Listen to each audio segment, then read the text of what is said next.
नमस्कार दोस्तों।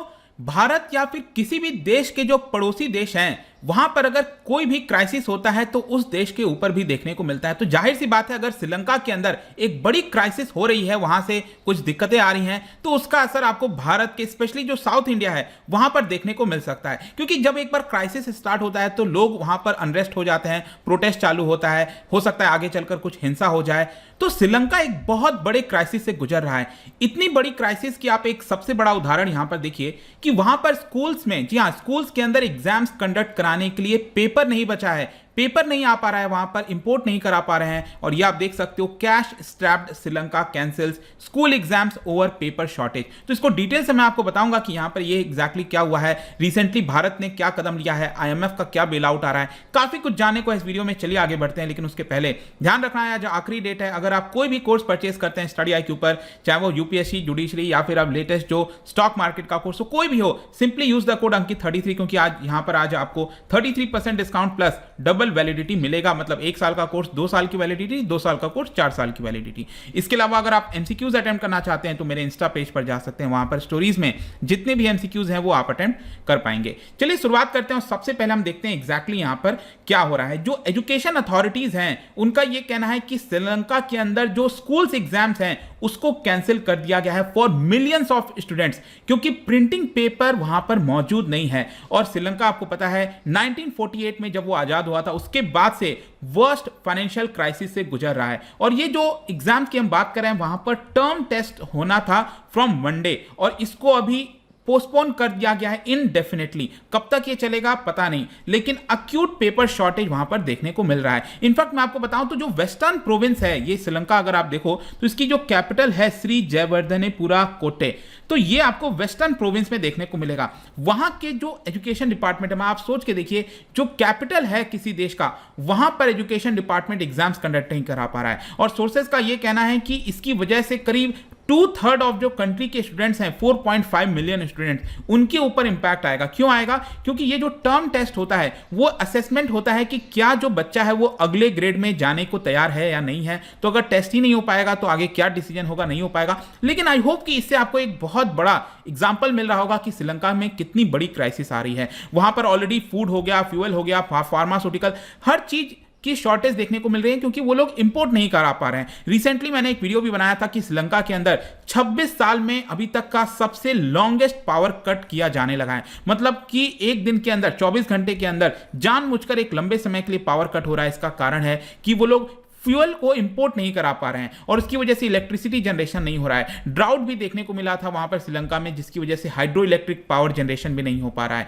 तो बहुत बड़ी क्राइसिस आ रखी है। जहां तक इस पूरे इकोनॉमिक क्राइसिस की बात है, देखिए इसके कई कारण हैं, लेकिन यहां पर आप देख सकते हो वहां पे 2019 में जो नया सरकार बना था, दैट इज राजपक्षा गवर्नमेंट, ठीक है, गोतबाया राजपक्षा इन सब की जो सरकार बनी थी, उन्होंने बेसिकली यहां पर एक निर्णय ये लिया कि जो टैक्सेस हैं उसको आधा कर दिया जाएगा। वैल्यू एड टैक्स हो गया और भी कई टैक्सेस हैं, उसमें भारी कमी लाई गई थी। इनका यह सोचना था कि इसकी वजह से और ज्यादा लोग टैक्स भरेंगे और सरकार का रेवेन्यू बढ़ेगा। लेकिन वहां पर वो चीज तो हुआ नहीं। लेकिन इसके साथ साथ अचानक से पैंडेमिक आ गया फिर 2020 में, जिसकी वजह से जो श्रीलंका की पूरी इकोनॉमी है टूरिज्म के ऊपर डिपेंडेंट थी, वो खत्म हो गई। और इसके अलावा यहां पर जो फाइनेंशियल पोजीशन है, डॉलर्स वगैरह, जो रिजर्व की हम बात करें, जैसे भारत के अंदर काफी बड़ा रिजर्व है हमारे पास इस समय, $600 बिलियन से ज्यादा का, $622 बिलियन, वो वहां पर आपको देखने को नहीं मिल रहा है। श्रीलंका में ऑलमोस्ट खत्म हो चुका है। 23 फरवरी को यहां पर फाइनली वहां की जो सेंट्रल गवर्नमेंट, वहां की जो बैंक है, बैंक ऑफ सिलोन, उन्होंने कुछ डॉलर्स पे किया, तब जाकर तो उनके पास 40,000 टन ऑफ फ्यूल आया था।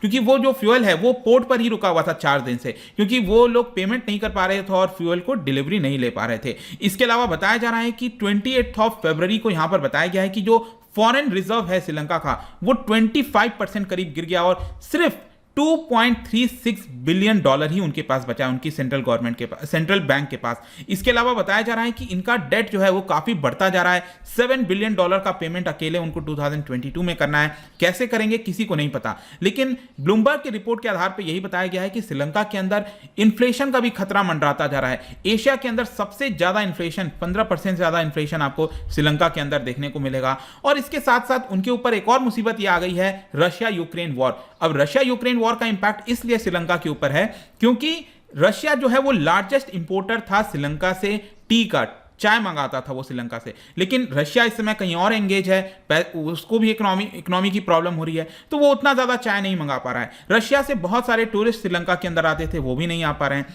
तो ये जो रूबल डेप्रिशिएट हो रहा है रशिया का, वो अब श्रीलंका से उतना ट्रेड नहीं कर पा रहे हैं, लोग आ नहीं पा रहे हैं। और ये भी एक बड़ा कारण है कि श्रीलंका की इकोनॉमी काफ़ी इंपैक्ट कर रही है। और इंटरनेशनल जो प्राइसेस बढ़ रहे हैं कमोडिटी के, वीट के, वो भी श्रीलंका के ऊपर इंपैक्ट आपको देखने को मिलेगा। तो फाइनली क्वेश्चन है कि जब भी किसी देश के अंदर फॉरेक्स रिजर्व, जैसे हमारे यहाँ पर बैलेंस ऑफ पेमेंट क्राइसिस हुआ था 1991 में, तो अल्टीमेटली IMF के द्वारा बेल आउट कराया गया था। तो वहां पर भी बेल आउट की चर्चा चल रही थी, लोग कह रहे थे, एक्सपर्ट्स कह रहे थे अल्टीमेटली IMF बेल आउट करना पड़ेगा। लेकिन सरकार अभी तक क्या था, उसको रिजेक्ट कर रही थी। वो कह रही थी नहीं, हम IMF के पास नहीं जाएंगे। लेकिन फाइनली आप देख सकते हो यहां पर ये जो 22 मिलियन लोगों का ये जो देश है श्रीलंका, उनकी सरकार ने फाइनली डिसाइड किया है कि वो IMF से बेल आउट लेंगे, ताकि जो पूरा डेट क्राइसिस चल रहा है, एक्सटर्नल रिजर्व खत्म हो गया है, उसमें कुछ मदद यहां पर हो सके। और इसको लेकर IMF ने फ्राइडे को ही कंफर्म किया कि ये काफी सरप्राइजिंग था, क्योंकि अभी तक ये जो प्रेसिडेंट गोतबाया राजपक्षा हैं, वो मान नहीं रहे थे। वो ये नहीं कह रहे थे कि हम बेल आउट करवाएंगे IMF से, हम नहीं जाएंगे, ऐसा कह रहे थे। लेकिन फाइनली ये सरप्राइज था, वेडनेसडे को उन्होंने रिक्वेस्ट किया और IMF ने इस चीज को कंफर्म किया है कि इसको लेकर बेल आउट कैसे होगा, किस तरह से होगा, इसको लेकर डिस्कशन जारी है। भारत ने भी यहां पर सपोर्ट किया है, कहा है कि श्रीलंका को जो भी मदद चाहिए नेगोशिएशंस के लिए IMF के साथ, भारत यहां पर खड़ा हुआ है उनके साथ। ऑल्दो मैं आपको बता दूं, रिसेंटली आपने देखा होगा कि वहां के जो फाइनेंस मिनिस्टर हैं श्रीलंका के, बेसिल राजपक्षा, वो भारत के दौरे पर आए थे। और यहां पर भारत ने फाइनली निर्णय किया कि $1 बिलियन का क्रेडिट फैसिलिटी हम श्रीलंका को देंगे, ताकि वो लोग भारत से जो भी चीजें हैं, सामान है, चाहे फूड हो गया, अदर एसेंशियल कमोडिटीज हो गए, मेडिसिन हो गया, वो हम यहां पर देने की प्रोवाइड करेंगे। और ये जो क्रेडिट लाइन है, याद रखिएगा, स्टेट बैंक ऑफ इंडिया के द्वारा श्रीलंका को डायरेक्टली यहां पर दिया जा रहा है।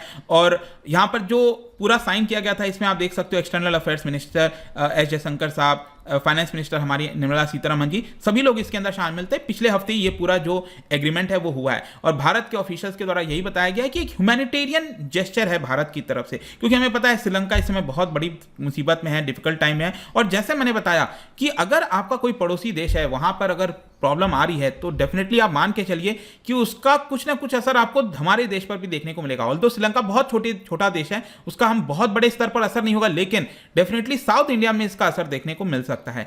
और इसी की वजह से भारत समय समय पर यहां पर श्रीलंका की मदद करता रहता है। और आप देखिए, इस साल जनवरी से लेकर अभी तक $2.4 बिलियन का फाइनेंशियल असिस्टेंस यहां पर भारत की तरफ से दिया गया है। लेकिन इसके अलावा मैं आपको बताऊं तो वहां पर पॉलिटिकल क्राइसिस भी अब धीरे धीरे देखने को मिल रही है, क्योंकि जब आप इकोनॉमिक क्राइसिस से गुजर रहे हो, आप इकोनॉमी को संभाल नहीं पा रहे हो, तो लोगों में यहां पर अनरेस्ट आएगा। और इसीलिए आप देखिए वहां पर जो शहर कोलंबो, वहां पर बहुत सारे लोग सड़कों पर आ गए। कुछ लोग तो प्रेसिडेंट्स ऑफिस के अंदर घुस गए थे और नारे लगाए जा रहे थे, गो गोटा गो, मतलब गोतबाया राजपक्षा के खिलाफ नारे लग रहा था, सर फेल। तो इस तरह का प्रोटेस्ट आपको देखने को मिलेगा। राजपक्षा ने टेलीविजन के माध्यम से लोगों को समझाने की कोशिश की कि ऑलरेडी देश के अंदर प्रॉब्लम है, इस साल भी करीब $10 बिलियन का ट्रेड डेफिसिट होने वाला है। तो ये जो सिचुएशन है वो अभी जारी रहेगी।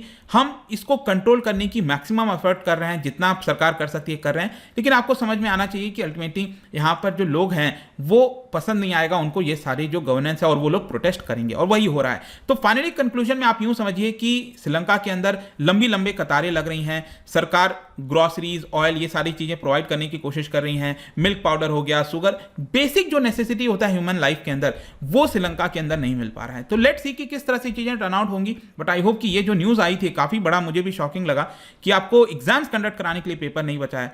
तो ये एक बहुत बुरी हालत है श्रीलंका की। जाने से पहले एक इंटरेस्टिंग क्वेश्चन आपके लिए, क्या बता सकते हो श्रीलंका की हम बात करें, वहां पर हाईएस्ट पॉइंट कौन सा है श्रीलंका में, ये आपको बताना है। इसका राइट आंसर आपको पता ही है, मेरे इंस्टाग्राम पर तो मिलेगा ही। वहां पर अगर आप नहीं हो कोई बात नहीं, टेलीग्राम से भी ले सकते हैं इसका सही उत्तर।